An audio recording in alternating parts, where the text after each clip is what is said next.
In the unforgiving Montana wilderness, a rugged widower cowboy, haunted by loss, makes a desperate offer to a mysterious woman cast out by her own kin. I need a mother for my girls, and you need shelter.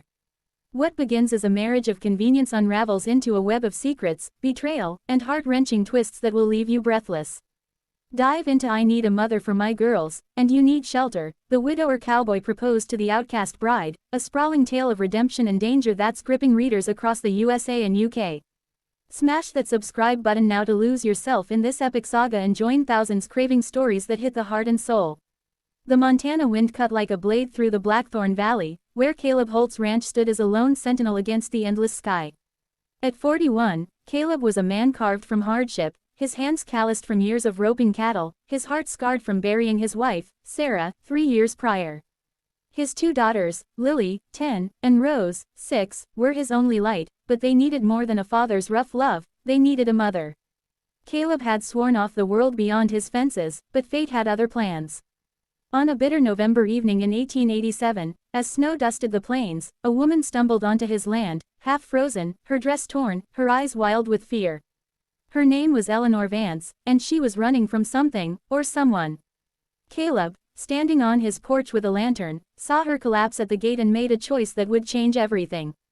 I need a mother for my girls, and you need shelter, he said, his voice gruff but steady. Marry me, and we'll call it even. Eleanor, shivering, nodded, and so began a bargain neither was ready for. Eleanor was no ordinary outcast. At 28, she carried the weight of a past she wouldn't share. Her accent hinted at a life far from Montana's dust, Boston, maybe, or some other eastern city. She said her family had disowned her, but her hands, soft despite the dirt, told Caleb she wasn't born to hardship. He didn't press her, he had secrets of his own. The girls took to her warily, Lily's sharp eyes watching every move, Rose clinging to her skirts. Eleanor cooked, cleaned, and told stories of far-off places, her voice soothing the girls to sleep.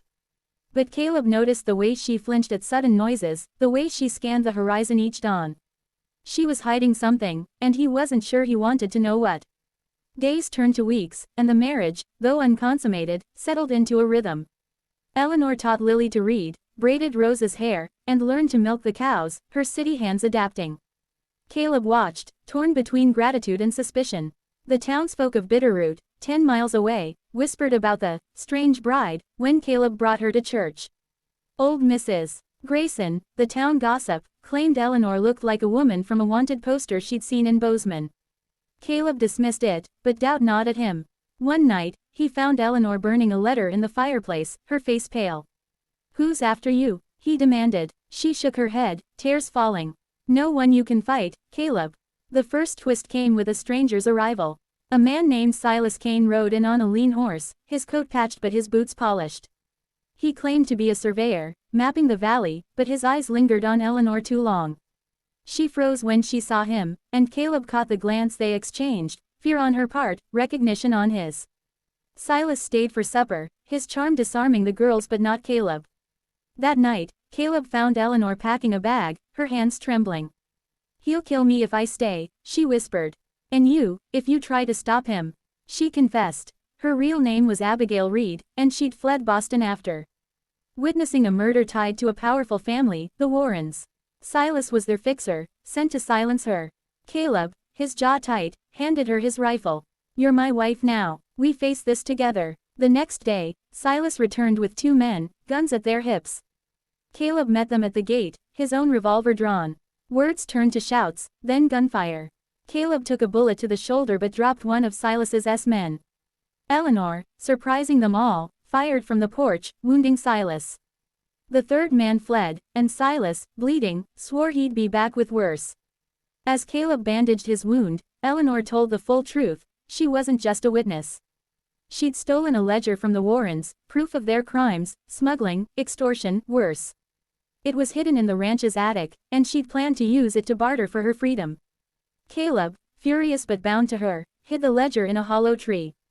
Winter deepened, and so did their bond. Eleanor became Abigail in his mind, her strength matching his own. But the girls were changing too. Lily overheard their talks and grew distant, sensing danger. Rose clung tighter, calling Abigail, Mama. Then came the second twist. A letter from Bitterroot's sheriff, warning of a bounty on Abigail's head, not for witnessing a crime but for committing one. The Warrens had framed her for the murder she'd seen. Caleb confronted her, and she swore her innocence, but doubt crept in. Had he married a killer? Silas returned with a posse, not for Abigail but for the ledger. In the chaos, Lily, desperate to protect her family, revealed she'd found the ledger and burned it, thinking it would end the trouble. Abigail screamed, knowing it was her only leverage. Caleb, bleeding and cornered, made a stand.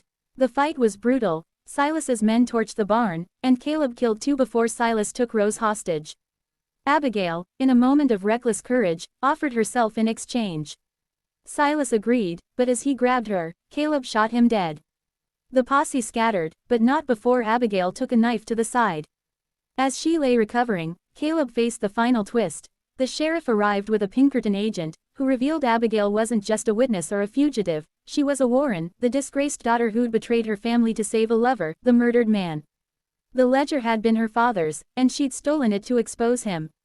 The agent offered her a deal: return to Boston, testify, and clear her name. Abigail looked at Caleb, at the girls, and chose to stay. The ranch was her home now, scars and all. Caleb rebuilt the barn, his shoulder healing, his heart opening. Abigail taught the girls to be brave, and they called her Mama without hesitation.